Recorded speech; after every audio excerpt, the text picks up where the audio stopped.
मित्रों नमस्कार, मैं हूं राकेश कुमार। आप देख रहे हैं मताभिमत। आजकल शहरों में बड़ी बड़ी इमारतें नज़र आती हैं और वो इमारतें होती हैं ज़्यादातर अपार्टमेंट। चूँकि अपार्टमेंट संस्कृति पूरी तरह हावी हो गया है समाज पर और ख़ासकर बड़े शहरों में।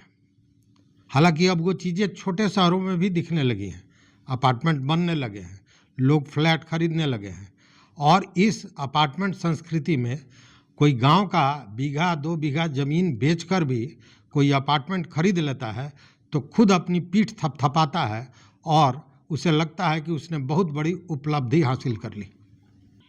मतलब अपार्टमेंट में फ्लैट खरीदना लोगों को लगता है कि बहुत बड़ी बात है। शायद उसके पीछे और भी कोई कारण हो सकता है।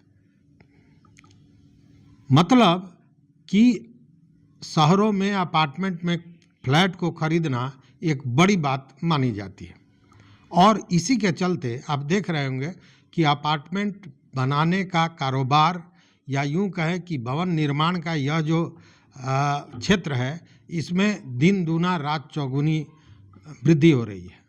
लगातार घर बन रहे हैं या यूं कहें कि अपार्टमेंट का जंगल बन रहा है।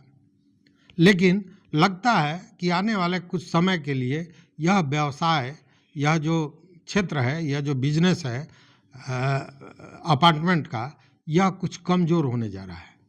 और उसके पीछे सबसे बड़ा कारण यह है कि सरकार यह जो अपार्टमेंट के दाखिल खारिज का मामला था, चूँकि जब आप अपार्टमेंट खरीदते हैं तो उस अपार्टमेंट में कुछ निश्चित ज़मीन आपके नाम पर रजिस्ट्री कर दिया जाता है, निबंधित कर दिया जाता है।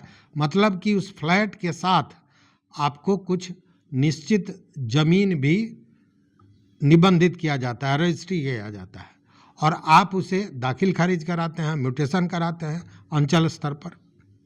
लेकिन अब सरकार ने इस म्यूटेशन पर रोक लगा दिया है। मतलब कि अगर आपने अपार्टमेंट में फ्लैट खरीदा है तो उसका दाखिल खारिज अभी नहीं होगा, उस पर रोक लगा दी गई है। या खरीदने वाले हैं तो यह समझ लीजिए कि आने वाले समय में यह दाखिल खारिज इसका संभव नहीं होने जा रहा है और उसके पीछे कारण यही है कि सरकार ने इस पर रोक लगा दी है। आखिर ऐसा कौन सा बदलाव होने जा रहा है जिसके चलते सरकार ने इस पर रोक लगाई है? यह बड़ी बात है, कारण तो जानना होगा। तो इसका कारण यह है कि पहले क्या था कि आप फ्लैट खरीदते थे और उस अपार्टमेंट का जो क्षेत्र होता था, जो ज़मीन होता था, उसमें से एक छोटा भूखंड या निश्चित भूखंड आपको उस फ्लैट के साथ रजिस्ट्री कर दिया जाता था, जिसका आप म्यूटेशन कराते थे। लेकिन यह म्यूटेशन तो हो रहा था, लेकिन इस तरह का प्रावधान बिहार भूमि दाखिल खारिज अधिनियम 2011 और बिहार भूमि दाखिल खारिज नियमावली 2012 में अंकित नहीं है। मतलब अपार्टमेंट का फ्लैट और उसके साथ ज़मीन, इस तरह का प्रावधान वहाँ नहीं है और इसके चलते सरकार ने इस पर रोक लगा दी है। देखिए, अब यहाँ आश्चर्य की बात यह है कि लंबे समय से इसी तरह फ्लैट और ज़मीन का दाखिल खारिज खरीद बिक्री के बाद होता रहा है, लेकिन सरकार या विभाग ने इस पर कभी ध्यान नहीं दिया। ध्यान कब गया है तो कई वर्षों के बाद या यूं कहें दशकों के बाद कि यह बिना प्रावधान के ही काम हो रहा है और तब इस पर रोक लगाया गया है। और इसके पीछे एक बड़ा कारण यह भी है कि जो सॉफ्टवेयर है जिसके माध्यम से ये काम होता है, उसमें कुछ ज़रूरी जो प्रावधान है वह नहीं है।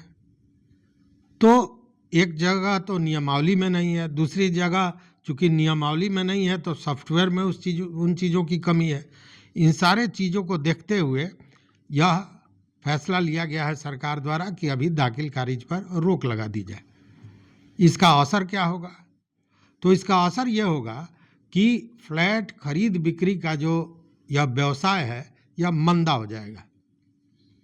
जिसको खरीदना होगा वह भी नहीं खरीदेगा, क्योंकि आप देख रहे होंगे भूमि जो सर्वे हो रहा है इसमें बार बार एक चीज़ आ रही है कि केवल रजिस्ट्री से आपकी मलकियत नहीं होती है जब तक दाखिल खारिज नहीं होता है। मतलब कि दाखिल खारिज मस्ट है, ज़रूरी है, अति आवश्यक है।